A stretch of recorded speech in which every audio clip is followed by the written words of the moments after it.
नमस्कार, आप देख रहे हैं पीके टाइम्स और मैं हूं आपके साथ चेताली पाटिल और आपका स्वागत है हमारे खास कार्यक्रम पॉडकास्ट विद पीके टाइम्स में।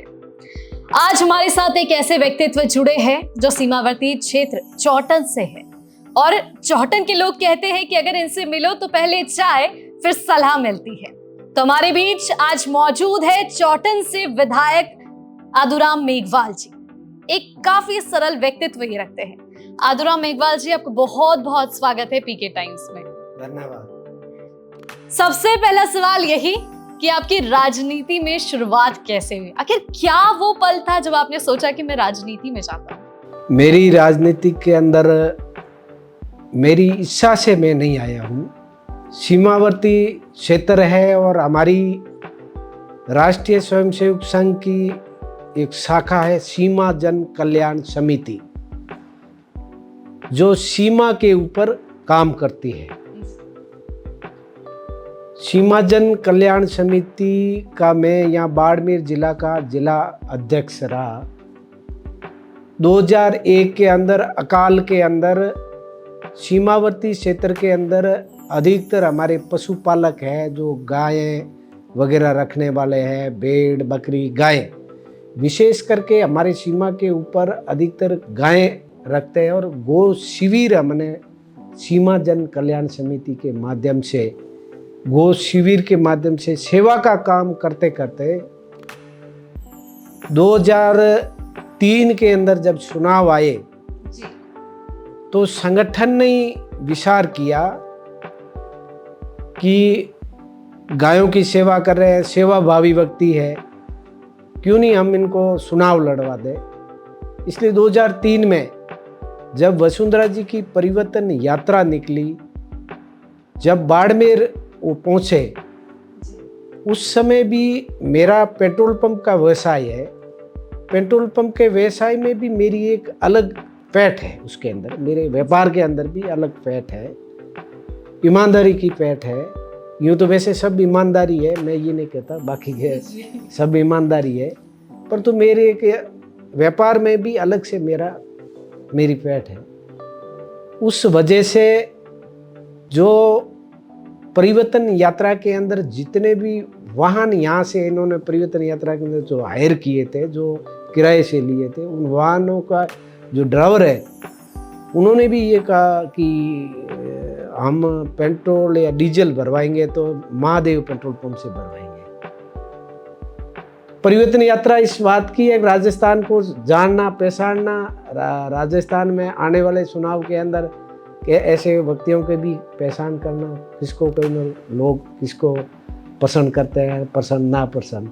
तो उसमें भी मेरी जहाँ लीडर्स जो हमारे जो नेता है बीजेपी के, उनके सामने, और फिर सीमा जन कल्याण समिति में मैं काम कर ही रहा था, सेवा का काम था।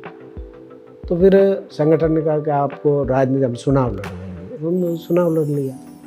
तो पंचायत से विधानसभा तक के सफर में ऐसी कौन सी बातें हैं जो मतलब हम चाहेंगे दर्शक भी जाने कि ऐसी कौन सी दो ऐसी बातें हैं जो आप हमारे सारे दर्शकों को बताना चाहेंगे? 2003 का मैंने जब चुनाव लड़ा, और हार और जीत दो एक ही सिक्के के दो पहलू है। मेरे मन के अंदर भी आया कि चुनाव अपने लिए ठीक नहीं है, परंतु राजनीति के अंदर एक बार पांव रख दिया तो फिर जनता जो है वो आपको पीछे नहीं आती, वो फिर पीछे आने नहीं देती। सवेरे हमारे सिवाना के लोग हैं, जहाँ मैं जिस जगह से मैंने चुनाव लड़ा था, कामकाज को लेकर वो आ जाते थे, फिर उनके साथ में जाना, काम करवाना। सरकार भारतीय जनता पार्टी की बन गई थी। उसके बाद में संगठन ने मुझे जिम्मेवारी, संगठन की जिला मंत्री की जिम्मेवारी दी। पहले हमारे भारतीय जनता पार्टी के बाड़मेर जिला के शंपा लाल जी बाठिया, जो जनसंघ के बहुत बड़े कई लोग नेता थे, वो हमारे पंचपदरा से विधायक भी रहे और वो उस समय जिला अध्यक्ष थे। तो उनके साथ में मुझे जिला मंत्री का दायित्व भी उनके साथ में काम करने का भी मुझे, आज वो संसार में नहीं है, तो बहुत पहुँचे हुए पुरुष थे और संगठन करता थे वो, तो उनके साथ में भी मैंने काम किया। फिर जिला उपाध्यक्ष पार्टी के अंदर रहा, फिर जिला महामंत्री का दायित्व रहा। फिर धीरे धीरे काम करते करते पार्टी ने मुझे जिला अध्यक्ष, पार्टी का जिला अध्यक्ष भी दायित्व मुझे कहीं, मैंने दायित्व बराबर पार्टी ने जो दिया वो निभाया दायित्व।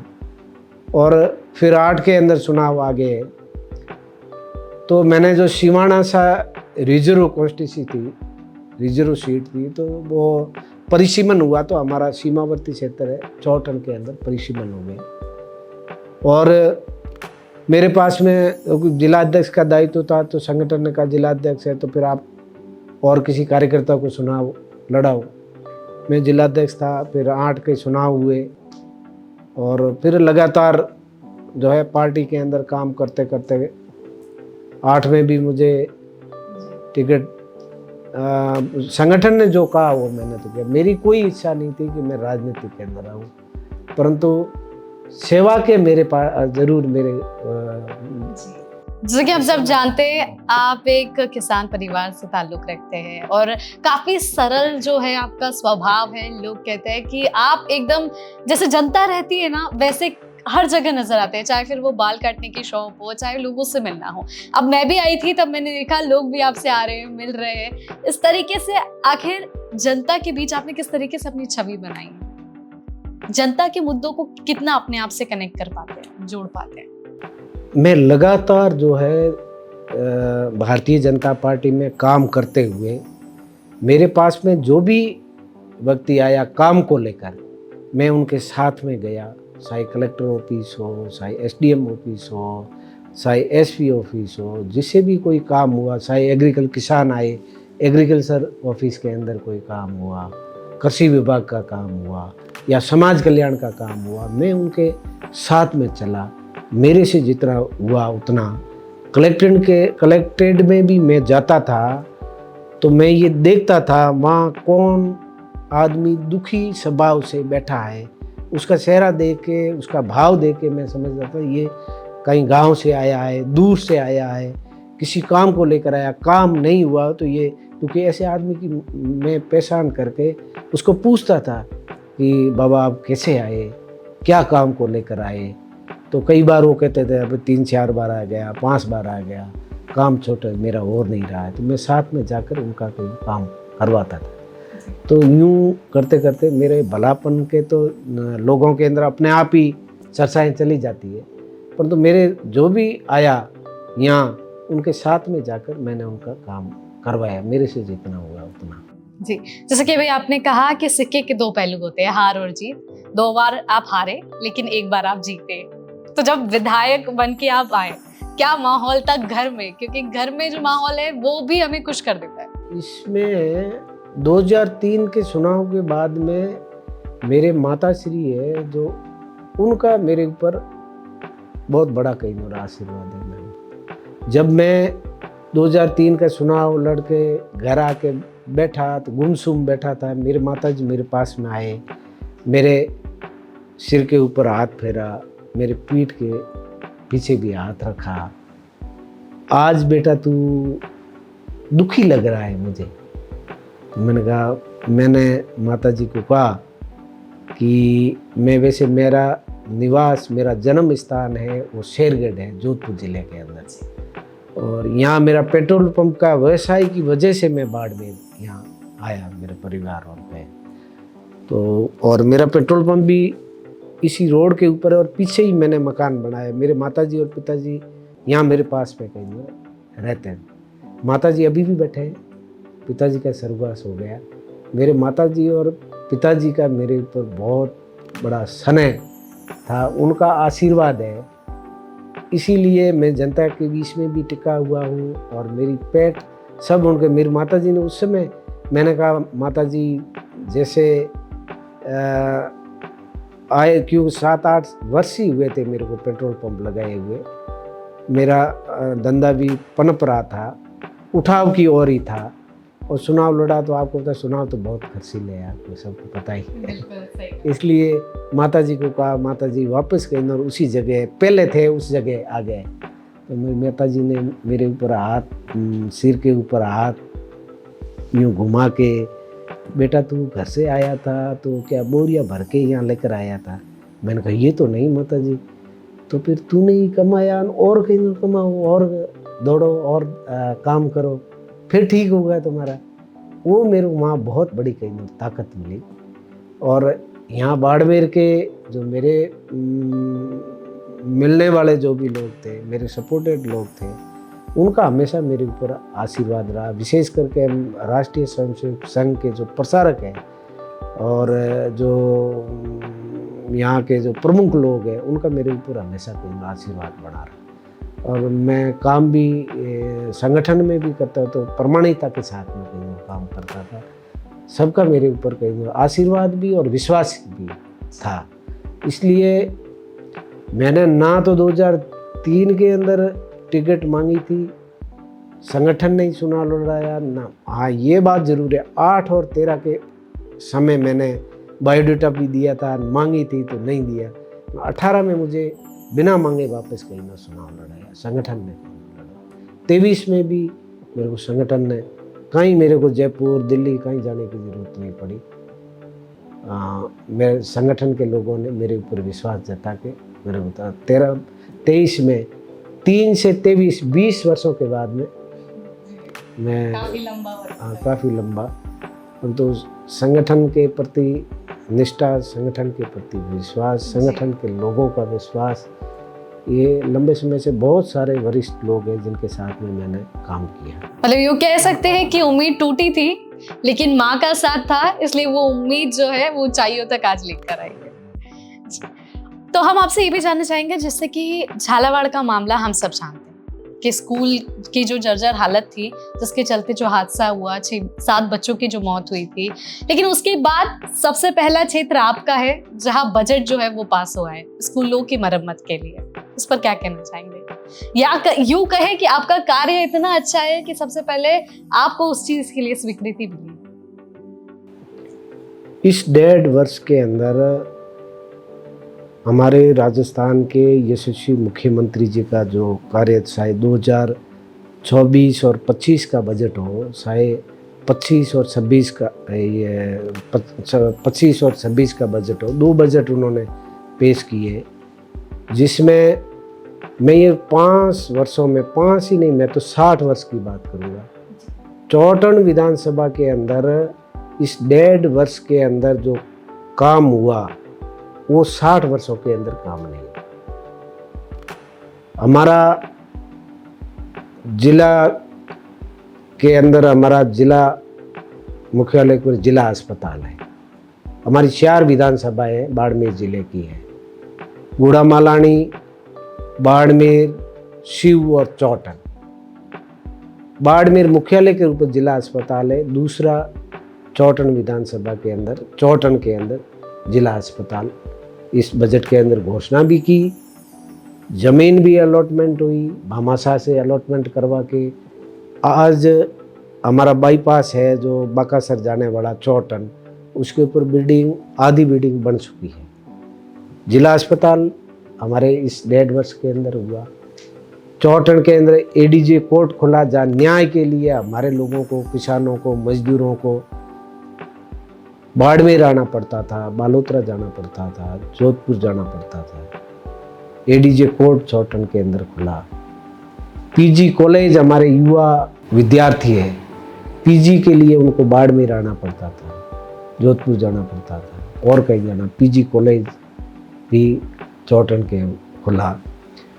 इस एग्रीकल्चर को लेकर हम यदि बात करें, किसानों की बात करें, तो एशिया का सबसे अच्छी क्वालिटी वाला जीरा हमारा चौटन विधानसभा के अंदर, वो एरिया हमारा जो है शेड़वा क्षेत्र के अंदर, एशिया का सबसे अच्छी क्वालिटी वाला जीरा वहाँ, ऑर्गेनिक जीरा वहाँ उत्पादन होता है।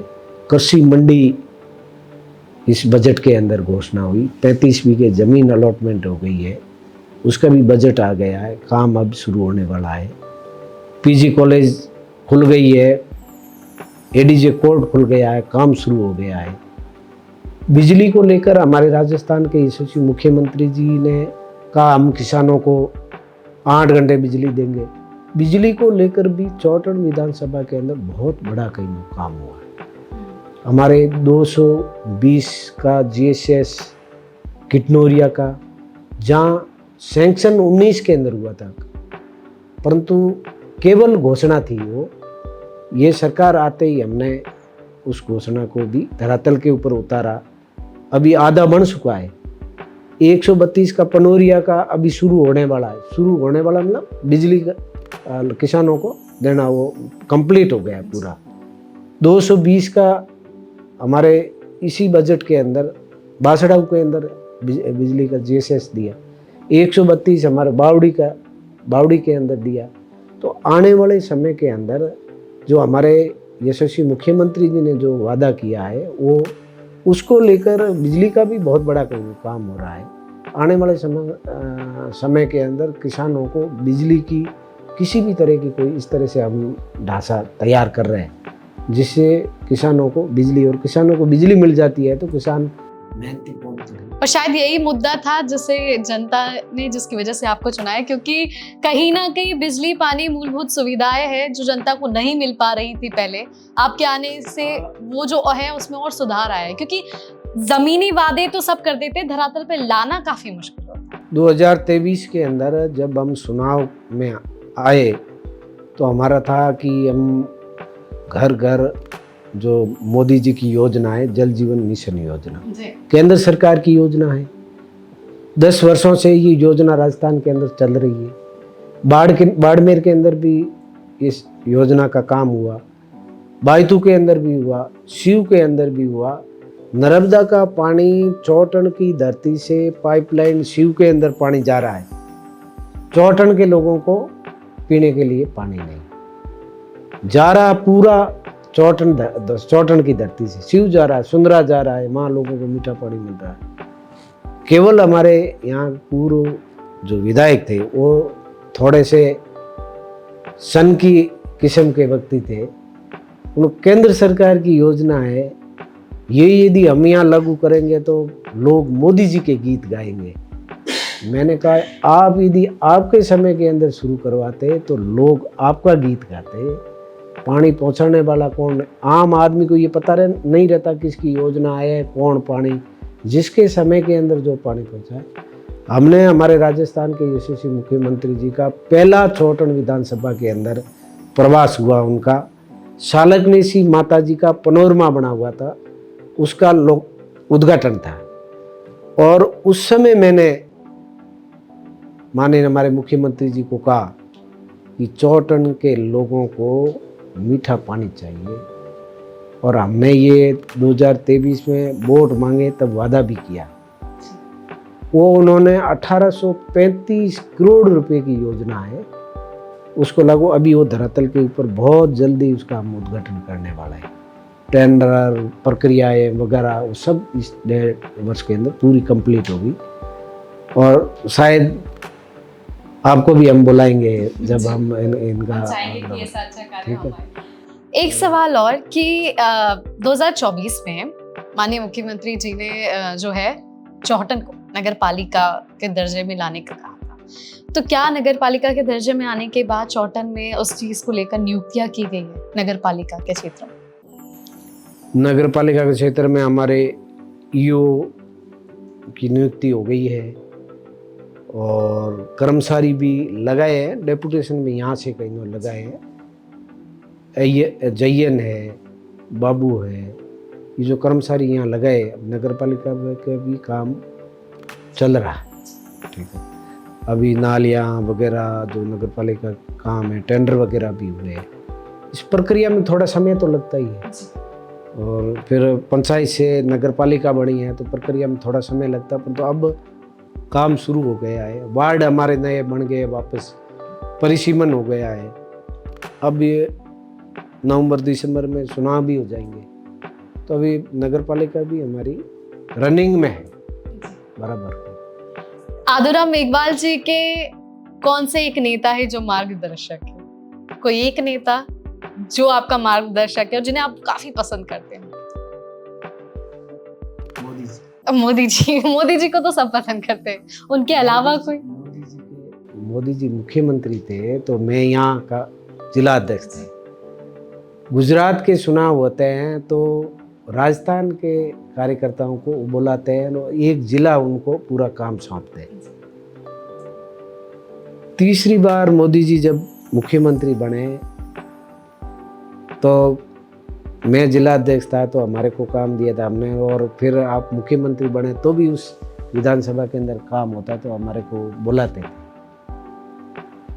फिर 8 के चुनाव में भी मोदी जी यहाँ सीव के अंदर, हमने उस समय मुख्यमंत्री थे गुजरात के, तो हमारे इस चुनाव के अंदर भी हमने सीव के अंदर सभा करवाई थी तो मोदी जी आए थे। उस समय से मोदी जी मुझे जानते हैं, सबके पसंद है। फिर भी राजस्थान में तो हमारे तो मैं जिस संगठन ने मुझे राजनीतिक में भेजा है, हमारे संरक्षक तो वही है। आगे जो 3 साल बचे हैं, उन 3 साल में आप क्या कुछ जो विकास है वो चौहटन के लिए देख रहे हैं? एक रोजगार भी मुद्दा है उसमें, रोजगार, क्योंकि आजकल हमने देखा है जो युवा है वो पढ़ रहा है, युवा भविष्य है देश का, लेकिन कहीं ना कहीं रोजगार का मुद्दा जो है वो सिर्फ राजस्थान ही नहीं, पूरे देश में वो कहीं ना कहीं हमें जरूर देखने को मिलता है।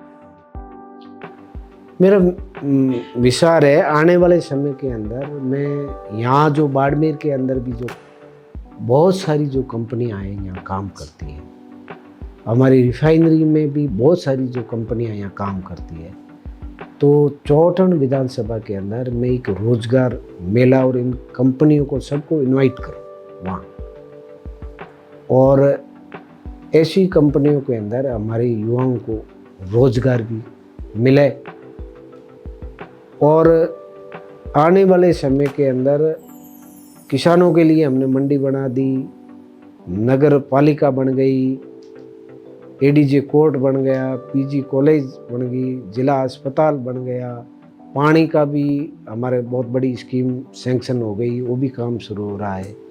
हमें शिक्षा के क्षेत्र के अंदर हमारा जो सीमावर्ती क्षेत्र है, जैसे बाकासर है, बाकासर के अंदर हमारी मूल ओबीसी है, जो पशुपालक है, जैसे रबारी है, जो देवासी हम जिनको बोलते हैं, और कोली है, लंबे समय से वो लोग गुजरात के अंदर जाकर काम करना, बारिश कभी कभार होती थी तो वो वहाँ आते थे, वापस घर 2 महीने 3 महीने 4 महीने वो अपने घर रहते थे, वापस गुजरात के अंदर काम करते। ऐसे कोली समाज है, ऐसी में आती है, और रबारी समाज है, एसटी के लोग हैं, एससी के लोग हैं, उनके लिए आवासीय विद्यालय जो है सीमावर्ती क्षेत्र के अंदर पशुपालकों का आवासीय विद्यालय बनाए, जिसमें हमारे बालक जो पढ़ने वाले उसमें रह सके, पढ़ाई कर सके, और एससी एसटी का भी हो, एससी का भी हो, और कॉमन भी हम शिक्षा के क्षेत्र के अंदर काम करना, मेरी कहीं आगे की प्लानिंग ये है शिक्षा की। जैसे कि हम देखते हैं कि लगातार जो विपक्ष है वो कटाक्ष करता रहता है। अभी एक नया मुद्दा ट्रेंडिंग में चल रहा है कि विपक्ष ऐसे आरोप लगा रहा है कि भाजपा पार्टी इलेक्शन में धांधली करती है, इलेक्शन में फर्जी वोट, फेक वोट के जरिए जीती है। 4 राज्यों के नाम बड़े अशोक गहलोत जी ने उठाए थे, अभी प्रेस कॉन्फ्रेंस की थी, और साथ ही साथ राहुल गांधी भी ये मुद्दा लगातार उठा रहे हैं। इस पर आप क्या कहेंगे? भारतीय जनता पार्टी और भारतीय जनता पार्टी के लोगों के प्रति, आम जन के प्रति जो विश्वास है ना, हम जनता के प्रति विश्वास पैदा करना चाहते हैं। जनता का कितना भी आप काम कर लो, मैं विधायक हूँ, मैं कितना भी काम कर लूँ, यदि आम जन को मेरे प्रति विश्वास नहीं है तो वो काम कहीं काम आने वाला नहीं, कहीं काम आने वाला नहीं। इसलिए उनको विश्वास, वो ये उनके दिल के अंदर ये होना चाहिए कि ये मेरा आदमी है, काम करता है। अपने खुद के प्रति विश्वास पैदा करना बहुत जरूरी है। और हमारी यहाँ की जो पश्चिमी राजस्थान के विशेष करके हमारी अलग तरह की संस्कृति है, अलग तरह का व्यवहार है, अलग तरह के लोग हैं, ये अलग हटके है। परंतु मुद्दा कोई भी कहीं मुद्दा तो कोई भी कुछ भी कहीं उठा सकता है, परंतु हकीकत धरातल के ऊपर जो आज जो है भारतीय जनता पार्टी और नरेंद्र मोदी जी के कार्यकाल के अंदर 11 वर्षों के अंदर जो काम हुआ, 500 वर्षों तक का लोगों के दिलों के अंदर था कि राम मंदिर बनेगा कि नहीं बनेगा, और विपक्ष ये कहता था कि राम मंदिर बनेगा तो खून की नदियाँ बहेगी। फिर भी किस तरह से आम जन के अंदर, लोगों के अंदर विश्वास पैदा करके उन्होंने राम मंदिर का सलटारा भी करवाया। 370 धारा की हम यदि बात करें, एक ही देश के अंदर 2 प्रधान, 2 निशान, 2 संविधान की हम बात करते हैं, जहाँ SC और ST के लोगों की वहाँ रिजर्वेशन की भी व्यवस्था नहीं थी। मेला ढोने वाले लोग तो मेला ही कहीं इस देश के अंदर, लोकतंत्र के अंदर। आज जम्मू और कश्मीर के क्या हाल है, आज लोग वहाँ के सुखी हैं। यहाँ भी आप देखते थे अखबार भरे हुए आते थे। आज उस बस स्टैंड के ऊपर बम ब्लास्ट हो गया, आज रेलवे स्टेशन के ऊपर हो गया, आज किसी मॉल के अंदर हो गया, आज उस मंत्री के ऊपर भ्रष्टाचार का आरोप लगा, इतना उसने गबन कर लिया, कोयला बेच दिया, हवा बेच दी, मिट्टी बेच दी, चारा बेच दिया, घोटाले। आज कहाँ घोटाले? आज मोदी जी के किसी भी मंत्री के ऊपर इस 11 वर्षों के अंदर किसी एक के ऊपर आरोप कोई भी लगा हो तो आप बताइए।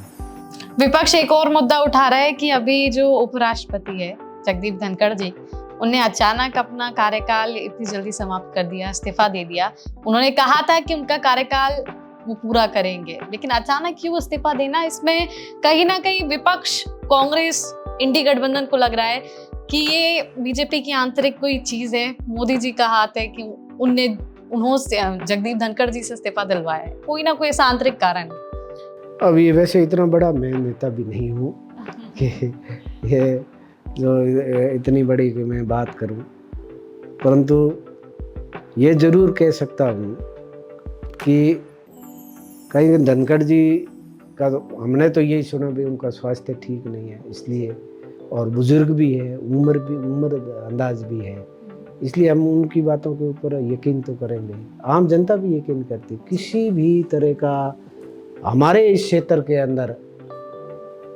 जगदीप धनखड़ जी को लेकर, उपराष्ट्रपति जी को लेकर किसी भी व्यक्ति, चाहे बड़ा हो, चाहे छोटा हो, चाहे व्यापारी हो, चाहे किसान हो, चाहे मजदूर हो, चाहे महिला हो, चाहे विद्यार्थी हो, मैंने तो उनके मुख से कोई भी चर्चा सुनी नहीं कि धनखड़ जी को क्यों हटाया।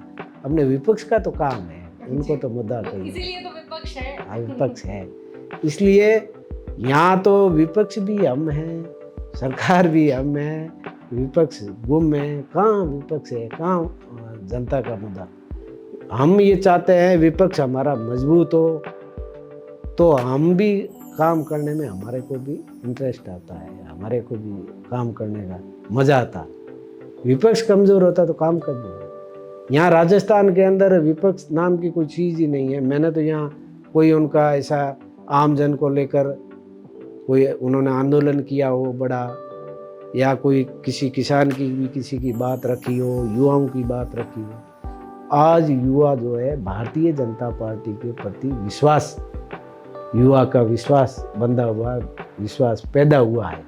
वो पिछले 5 वर्षों के अंदर आम गांव का, किसान का बेटा, गरीब का बेटा पढ़ाई करता है, उसका इतना ही रहता है परिवार के लोगों का कि ये बेटा मेरा पढ़ लिखेगा, सरकारी नौकरी लगेगा, मेरे परिवार का पालन पोषण करेगा, मेरे आने वाली पीढ़ी है उनको भी ये पढ़ाएगा, मजदूरी करके अपने बेटे को शहर के अंदर अच्छी ट्यूशन देता है, कमरा किराए लेकर उसको रखता है, और फिर जब पेपर लीक हो जाता है तो उसके दिल के ऊपर कितनी दुखी वो होता है मन से, उसकी तो पूरी इच्छाएं जो है ना मर जाती है। यही हमारे युवाओं के साथ में हुआ था, और इस युवाओं का ही इनको शराब लगा, इसलिए वो विपक्ष के अंदर बैठे हैं।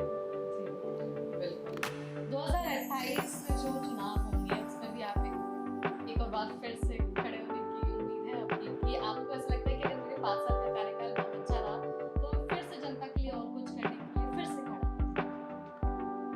मेरी कोई इच्छा नहीं है, सेवा का काम कर रहे हैं और संगठन ने मेरा तो सब कुछ संगठन ही है, संगठन तय करेगा, चुनाव लड़ने का नहीं तो ऐसा कुछ चुनाव नहीं, सेवा यूं भी कर सकते। मैंने इंट्रोडक्शन में जी बिल्कुल, मैंने इंट्रोडक्शन में एक लाइन बोली थी कि चौहटन के लोग कहते हैं कि आदुराम जी से मिलना है तो पहले चाय फिर सलाम मिलती है, इन्हें गुस्सा कम आता है, क्या ऐसा ही है? गुस्सा तो मुझे आता ही नहीं। जी बिल्कुल, गुस्सा तो आता ही नहीं। मेरे लोग हैं, मुझे 2023 का चुनाव यदि मैं देखूं, बाड़मेर जिले की राजनीति का परिप्रेक्ष्य यदि मैं कभी मेरे दिमाग के अंदर आता है तो टिकटों की वजह से हमारा यहाँ कम्युनिकेशन रहता है। बाड़मेर, शिव, चौहटन, ये तीनों सीटें वही लोग हैं, वही आपस में रिश्तेदारी है, वो इधर रिश्तेदारी है, वो इनका कहना करता है, वो इनका विधानसभा के मतलब आपस में मेल जोल और परिणाम भी वही आते हैं। यहाँ हमारे निर्दलीय, शिव के अंदर निर्दलीय, यहाँ निर्दलीय, वो जीत रहे हैं और मैं एक 20 में हाल बोले मेरी तो एक आम जन का मेरे ऊपर आशीर्वाद था, सीधा मेरा संपर्क था वोट से, किसी नेता से नहीं था। किसी नेता को मैंने मेरे विधानसभा के अंदर प्रसार के लिए नहीं बुलाया, मेरे एमपी तक को मैंने नहीं बुलाया, मेरे प्रधान वहाँ का है उसको भी मैंने कहा मेरे आपको आने की ज़रूरत नहीं। सीधा संपर्क करके सीधा लोग वोटर से मेरा संपर्क था। हाँ, ये ज़रूर है कि हमारा जो मूल मात्र संगठन है उनके मुखिया ने, मैं नाम नहीं लूँगा, उन्होंने मुझे बुला के कहा था कि इस तरह से तू चलना, रात को पर्सनल मिलना, बुजुर्ग लोगों से मिलना, उनका आशीर्वाद लेना। तो मैंने तो रात और दिन कहीं न चला और मेरी तो नया पार लग गई। तो क्या जब आप लोगों से मिलने गए थे चुनाव के दौरान, कोई ऐसा किस्सा हुआ आपसे, किसी माता, किसी बहन या किसी बुजुर्ग ने आपसे कुछ अच्छी बात कही और वो आपके दिल को छू गई हो? मेरे को बुजुर्गों ने कहा, मैं उनके पास में गया आशीर्वाद लेने के लिए, तो उन्होंने कहा आदुराम जोर रखना, सबके पास में जाना, ठीक है, सबसे आशीर्वाद देना। मेरे को आशीर्वाद देते थे, मैं पाँव पड़ता था, मेरे को आशीर्वाद देते थे। अब तू उनके पास में जा, आगे वो बताते मुझे कि किसके पास में जाना। हमारे यहाँ के लोग हैं ऐसे हैं, खुद तो आगे भी बताएंगे कि उसके पास में जाना तेरा फायदा होगा। तो मैं ज़्यादातर मेरा प्रसार रात को ही चला, परंतु मेरे लोग प्रदेश में भी बैठे वही कहते हैं वो इसका, परंतु ये CID शिवी जो है, यहाँ जितनी भी संस्थाएं हैं, सरकारी संस्थाएं, CID गुजरात की CID ने कहा कि आदुराम जीते, और मुझे भी विश्वास था। मैं आस्था भगवान में आस्था रखता हूँ, विरात्रा माता में आस्था रखता हूँ, भगवान शिव में आस्था रखता हूँ, और उनके आशीर्वाद से और मुझे विश्वास था कि मैं अब की बार राय एक वोट से भी जीतूँ, मैं जीतूँगा पक्का। ये जो विश्वास है ये आदमी को आगे बढ़ाता है और रास्ता भी दिखाता है। कभी आपके मन में ऐसा नहीं आया कि मैं राजनीति से अलग व्यवसाय, जैसे आपने बताया पेट्रोल का आपका व्यवसाय है, कोई व्यवसाय का काम बहुत उच्च स्तर पर करके व्यवसायिक बन जाता है, कभी ऐसे मन में नहीं आया? मैं बहुत गरीब परिवार से कहीं निकला है, मजदूरी करने किसान के परिवार से हूँ, इसलिए ना तो हमने इतनी बड़े ख्वाब रखे, ठीक है, परंतु ये है कि मैं कहीं भी जाता था तो लोगों को देखता था, तो मेरे भी ऐसा कहीं होना चाहिए, ठीक है। अब वो कैसे होगा वो तो फिर अपना सीढ़ी चढ़ेंगे तो उसका एक अलग ही मज़ा होता है, और आप छलांग लगाओगे तो वापस उसी छलांग से नीचे भी। इसलिए माता पिता का आशीर्वाद और विशेष करके जो है मेरा मात्र संगठन जो है उन लोगों का मेरे ऊपर बहुत बड़ा कई बार आशीर्वाद है। मैं एक सामान्य परिवार का, कोई मेरे परिवार में राजनीतिक से कोई लेना देना नहीं, किसी को भी। मेरे परिवार का कोई 7 पीढ़ी में ही कोई वार्ड पंछी बना नहीं। मेरे पिताजी एक पशुपालक थे, परंतु वो साध प्रवृत्ति के थे, भजनी थे, भजन करते थे, कंठस्थ उनको कई बाणियां कहीं याद, रात रात भर वो भजन करते थे और एक साध प्रवृत्ति के थे। और उनकी भक्ति जो है वही हमारे भी वही काम करती है। क्या कभी परिवार ने कहा है कि आप हमें समय नहीं दे पाते ये चीजों में? क्या कभी ऐसी नाराजगी जताई है, या नहीं तो फिर आप समय कैसे देते इस सारे कामों के बीच में अपने परिवार को? हम देखो, हमारा कल्चर, हम जिस समाज से आते हैं, जिस परिवार से, सामान्य परिवार है। सामान्य परिवार की महिला की अभी जो है कम इच्छाएं कहीं नहीं होती, वो जितना समय दे उसमें कहीं संतुष्ट, वो सहयोग करते। मेरी धर्मपत्नी का भी, यहाँ मैं नहीं हूँ तो घर कोई आया तो उनको बिठाया है, चाय पिलाई है, समाचार पूछा है, तो ये भी मेरी पेट बनी है। मेरे परिवार के प्रत्येक व्यक्ति, मेरा भाई है, एक भाई, हम 2 भाई यहाँ रहते, 3 भाई मेरे पैतृक गांव में वहाँ रहते, हम 2 भाई यहाँ रहते। मेरा छोटा भाई है, उनका भी मेरे सहयोग रहा है। मेरे 2 बेटे हैं, दोनों इंजीनियर है, दोनों मेरा व्यापार संभालते हैं। पहले मेरा भाई संभालता था, अब भाई अलग उनका कर लिया तो मेरे बेटे कहीं संभालते हैं। मैंने उनको कभी ये नहीं पूछा, वो अपना धंधा करते हैं और एकदम सरल, मेरा जैसे स्वभाव वैसा ही उनका भी स्वभाव है, इसलिए कभी कोई दिक्कत नाम की कोई चीज़ नहीं। मेरे बहू हैं, दोनों हैं, वो एक पटवारी है, एक अध्यापिका है। दोनों को मैंने कहा रखा, मैं भले एमएलए हूँ पर तो आपको अपना काम करना है। पटवारी है तो आप पटवारी, लोगों की सेवा करो, लोगों का काम करें। अध्यापिका है तो आप स्कूल जाओगे, बच्चों को पढ़ाओगे। ये नहीं कि एमएलए की पुत्रवधू है इसलिए स्कूल ही नहीं जाए। क्योंकि अक्सर हमने देखा है कि अगर कोई एमएलए की बहू होती तो काम नहीं करती है, परिवार वाले कभी कभी नहीं करने देते, या कभी खुद भी मन नहीं करता कि नहीं करना है। संस्कार जैसा परिवार के अंदर बुजुर्ग बड़े लोग जैसा व्यवहार होता है, उसे अपने आप परिवार में आ जाता है। एक आखिरी सवाल, हमारे दर्शकों को आप पीके टाइम्स के माध्यम से क्या कहना चाहेंगे? आपके यहाँ, हमारे यहाँ काम करते हैं पीके टाइम, पप्पू जी के नाम, पप्पू जी जी। उनका काम अच्छा है, पेट भी ठीक है आपके मिले। मैं धन्यवाद दूंगा, आज आप मेरे निज आवास के ऊपर आप पधारे, इसलिए आपका मैं स्वागत करता हूँ, अभिनंदन करता हूँ, धन्यवाद देता हूँ। और दर्शकों के लिए? दर्शकों, आज रक्षाबंधन है, भाई और बहन का त्यौहार है, इसलिए सभी दर्शकों को मैं इस पवित्र भाई और बहन के रक्षाबंधन के ऊपर हार्दिक शुभकामनाएं देता हूँ, बधाई देता हूँ, धन्यवाद। आपका बहुत बहुत धन्यवाद पीके टाइम्स के साथ जुड़ने के लिए। तो आपने देखा, ये वो व्यक्ति है जो काफी सरल इंसान है, यूं कहे कि जमीन से जुड़े हुए नेता और विधायक, जो लोगों की समस्याओं को सुनते हैं, समाधान करते हैं, उनके हाव भाव से ही उन्हें पहचान लेते हैं। तो इस एपिसोड में हमने बात की थी चौटन के विधायक आदुराम मेघवाल जी से। तो मिलेंगे अगले खास कार्यक्रम में। नमस्कार।